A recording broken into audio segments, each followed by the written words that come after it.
Body weight and fat mass are complex traits that are determined by many dietary, lifestyle, and genetic factors. Genome-wide association studies point to a variety of genetic markers that contribute to inter-individual differences. Among them, a single nucleotide polymorphism located near the fat mass and obesity-associated gene, also called the FTO gene, appears to have the strongest impact. FTO is expressed in the hypothalamus, where it participates in the regulation of appetite.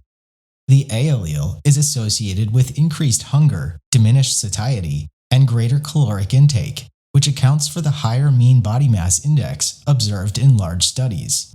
In a sample of 38,759 European men and women from 13 different cohorts, subjects who were homozygous for the A allele had a 1.67-fold increased odds of obesity.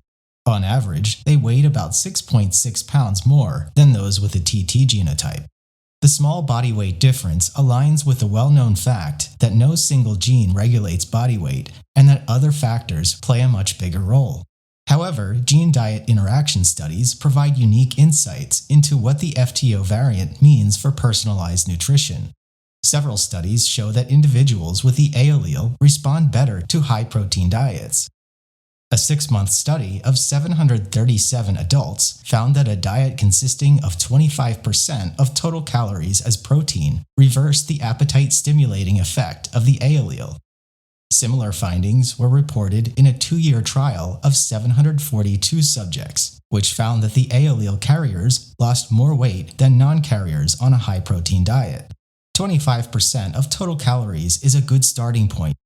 Other factors, such as body weight and activity level, should also be considered when adjusting dietary protein intake to meet individual needs.